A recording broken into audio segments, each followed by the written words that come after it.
Hi there. Today, we're talking about something that's a big part of many people's lives, but not something we often stop to think about. Alcohol. Why is it so common? What does it give us? And what does it take away?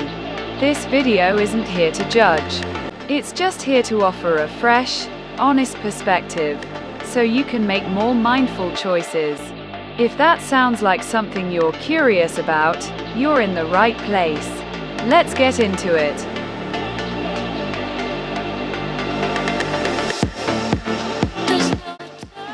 Alcohol is everywhere.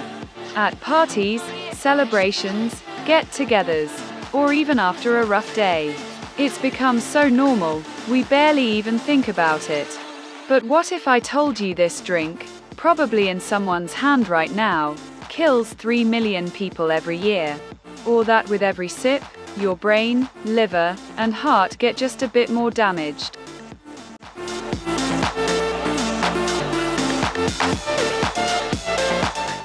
Let's be real. Alcohol isn't just a drink. It's become a part of our culture. We drink because we think it helps us connect, relax, or escape stress. But that's exactly when it becomes risky. At first, it all feels harmless. A glass of wine, a shot of whiskey, but your body knows exactly what's happening. Alcohol goes straight into your bloodstream through your stomach, and then quickly reaches your brain, liver, and other organs. That's where the real effects begin.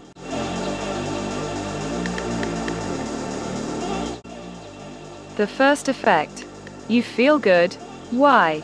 Because alcohol releases dopamine and endorphins, the same chemicals your body makes when you laugh or fall in love. A light, happy, carefree feeling. But the brain wants balance. The more you drink, the more your brain tries to numb itself. And that's how the dangerous cycle begins.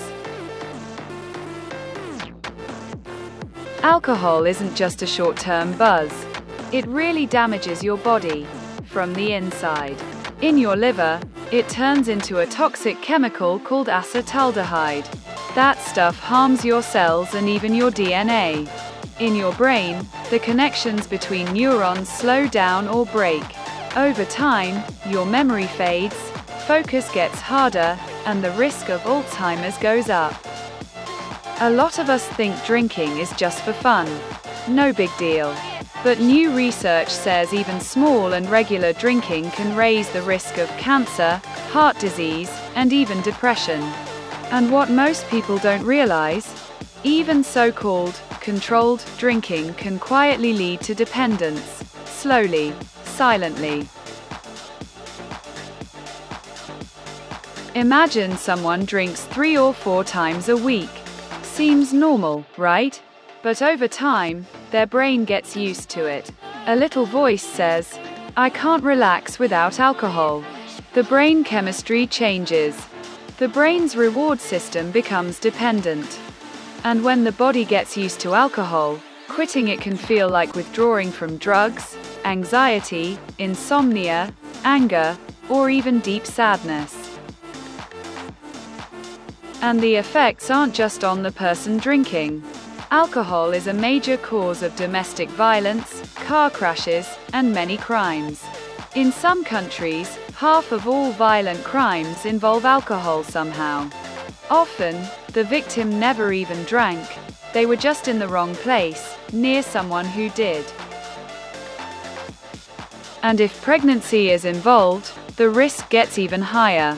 Even a small drink can lead to a baby being born with fetal alcohol syndrome, a permanent condition with serious mental and physical effects. But here's a bigger question. If we know all this, why do we still drink? The answer's complicated, but part of it comes down to alcohol's social role. For centuries, it's helped people bond, have fun, dance, laugh, and let go. But honestly, is it worth the cost? Can't we laugh, make friends, or even fall in love without it? The good news is, yes, we can. The new generation, especially Gen Z, is drinking way less than before. In the US, teen drinking has dropped more than 40% in the last 20 years. Why? Because now there are so many healthier options. Alcohol-free drinks that give a similar vibe. Activities like sports, yoga, meditation, even apps and social events that are fun without alcohol.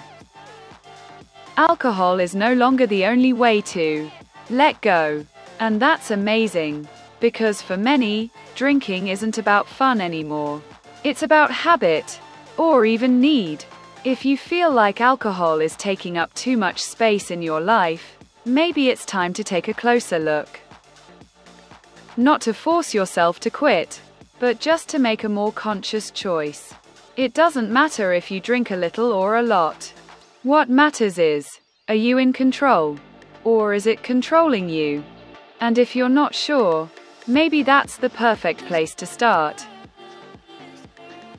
Maybe it's time to see alcohol not as a forever companion, but as something temporary. Something we used to think we needed, but now we know we don't. A life without dependence might feel strange at first, but it's definitely more free.